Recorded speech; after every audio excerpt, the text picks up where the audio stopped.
Bonjour Y'all. Welcome to Wellness for Everybody. I'm Amanda, and today we're going to talk about hip opener exercises. They're not necessarily hip openers. We're not changing our anatomy and making our hips more open, but we are going to stretch them. Many times, office professionals like my coworker Ashley has asked me to do this for her. We sit at a desk minimum of 8 hours a day. And when we do that, everything becomes tight. And so I recommend for anyone that has an office job or sits in a desk or a chair or whatever for a large portion of the day, make sure we get up, stand, walk around, stretch a little bit, at least once an hour. But sometimes we just can't. And I get that. We get very, very busy and it's just near impossible. So to mitigate that, we do stretches that we call hip openers. So the first one I'm going to show you is called Warrior One or Standing Lunge Stretch. Okay, so for everything I do, I'm going to do on one side. Just make sure when you do the stretches, you do both. We want to do for one what we do for the other. We're going to hold each stretch for roughly 30 seconds until you feel complete in that stretch. Just make sure you never feel any pain with anything that you do. All right, so the first one, like I said, is a Warrior One. So we're going to take, in this case, I'm doing my right foot forward. And I'm going to take my left foot back just a little bit so I have a nice lunge distance. I'm going to put a 90-degree bend in the front, and my toes on my left foot are 45 degrees. So I'm going towards the corner of the ring. So we're going to sink our hips down into this. Now, if you have ankle problems or anything like that, and your foot can't stay flat on the floor, that's okay. If you need to be up on your toe, just make sure you're not hurting and not injuring yourself. So you're sinking into this, back is flat, hips are down, and you can have your arms up if you like, or to your side, or if you need balance, whatever. So we're breathing through this. Again, like I said, we're holding it about 30 seconds. And once we're complete, we're going to rotate the toes so they're flat on the floor, heel is up, chest comes towards the thigh.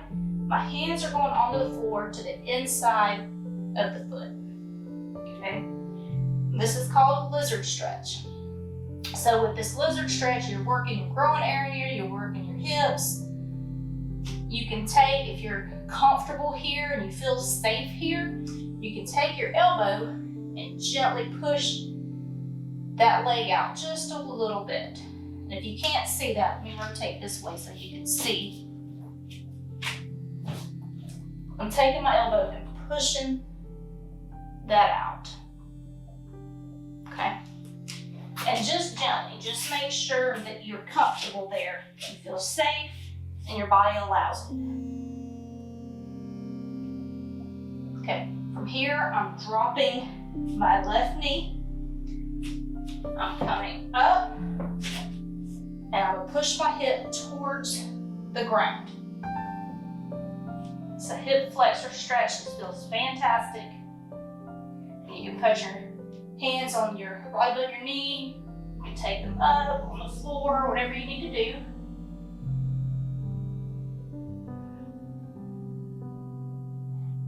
And the next one is called side ankle pose. So we're going to pick this foot back up so our knee comes off the ground, and we're rotating that foot 45 degrees again. Keeping the bend in the knee, in the front knee, we're going to take this hand and place on the floor. This arm comes up. So you should have, this is called side ankle, so you have a straight line. Now if this is too much for you, you have some options. You can use your elbow or your hand and rest it on your thigh. But if this is too easy and you want to go a little bit more, give me just a second. Let's step out just a second. I've got a block. And I can put it right next to my foot, place my hand here, and now I have the same stretch, a little bit deeper, but not quite as deep as putting my hand all the way on the floor. Okay? So I've showed you 4. Give me a second to set up and I'll be right back with the rest. Okay, we're back. I'm going to put you in what's called a pigeon pose. And the easiest way I can tell you to do this one is by starting with your legs crossed, or what we tell our children, crisscross applesauce, things like that. So my legs are crossed, and I'm going to take the leg that's on top and swing it behind me.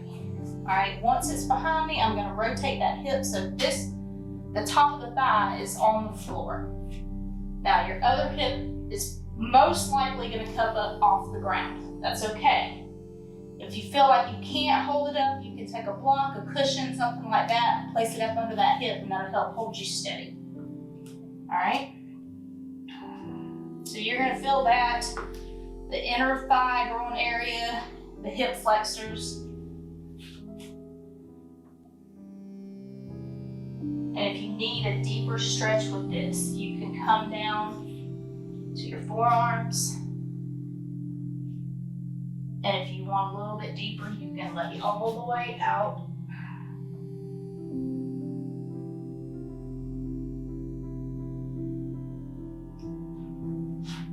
All right, well, what if you can't do this one? All right, there's two other variations. I'm gonna show you one, and then I'm gonna have to set up for the next one. So the one that I can show you right now is we're going to lay on our back. We're going to take one leg, cross it over the other.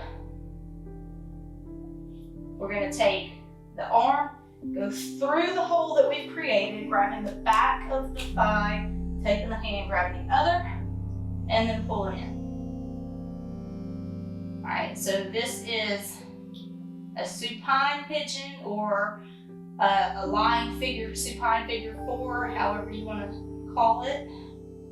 It's the same stretch.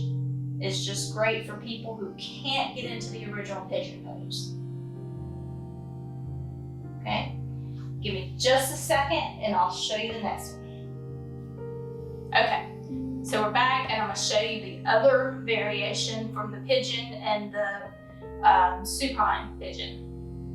So I showed you this one several times. This one's great for your sciatic nerve and your piriformis. But it also helps with your hips and hip flexors and things like that. So we're sitting on a chair, bench, whatever we have. Knees are at 90 degrees, okay? We're gonna take one, cross it over the other. Again, we're creating that figure 4. Then we're gonna hinge at the hips. And we're gonna find that spot, that little sweet spot where you're feeling the stretch, but not feeling pain. And these are the same stretches, they're just different based on your abilities. And this is a great one to do while you're sitting at the desk. You can cross the leg over, hinge at the hips, and get that while you're sitting at your desk, and it's great. I do it all the time. Okay? So that's the third variation of the pigeon. Give me a second and I'll be back with your last few stretches. Okay, so we're back. We're back on the mats. We're sitting up nice and tall. Okay, we have the soles of our feet together. Now, if that means the soles of your feet, your legs are out here, okay. But we need to bring them as close as we can to really feel this stretch. So you're gonna feel this in your groin, your inner thighs. It's just really great. So we're sitting up nice and tall. And you'll get a little bit of a stretch here, but we're really gonna get it when we start to hinge forward.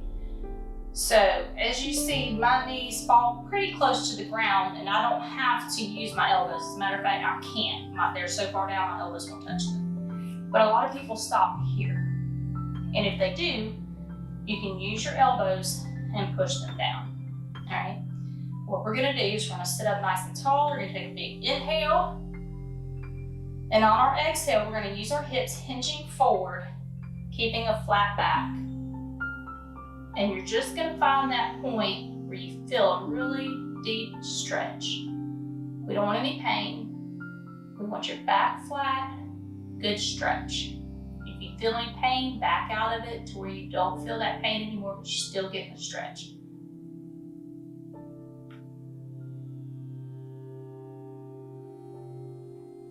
And if you follow your breath, you can actually fall into it a little bit deeper. So as you inhale, think of creating space through your spine and lengthening.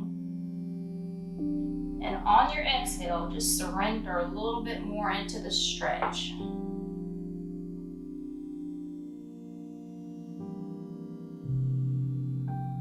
Inhale, you're creating space. And exhale, surrender more. And you're gonna hold that again about 30 seconds or until you feel complete. Once you do, slowly come back up to a seated position. Anytime we are bent over like that, you wanna make sure when you rise back up, you do it slowly so you don't get a head rush, get dizzy, anything like that. Anytime our head is bent over, we do want to take it nice and slow coming back up. All right, so the next one we're gonna do is called a frog pose. This one can be very tense. It's a very deep stretch. If you have, and just as a disclaimer, if you have any kind of sexual trauma, you may want to stay away from this one or make sure that you're in a completely safe space and feel comfortable with this, okay?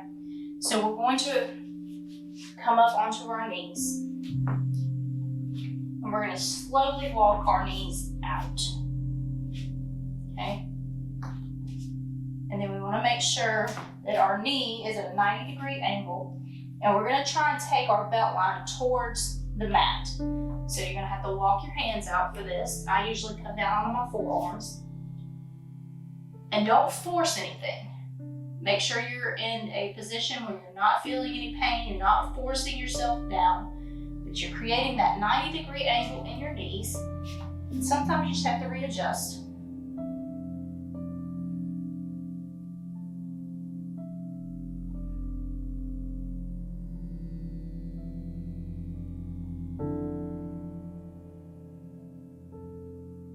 Okay, once you feel complete in that, slowly come back up. All right, so that particular one relieves a lot of tension in your hips, a lot of tension in your groin and your back. It's a great stretch, but again, it's an intense stretch. And if you've got any kind of trauma, you want to be really careful about doing it and make sure you feel safe, okay? So the last one I'm gonna show you is the clamshell. We did this one in the knee exercises. This is great for your hip flexors. We're going to come onto our side. You prop yourself up with your elbow or a pillow. Knees are together. Keeping your feet and ankles together, you're just going to lift your top knee and bring it back down. So this is actually strengthening the hips and hip flexors. And if you strengthen your muscles, then they are less likely, not always, but less likely to hurt, less likely to get injured and things like that, okay? So with this one, you know, you can do it 10 times each side, or you can set your timer and do it for 30 seconds and then switch sides, however you want to do it, okay?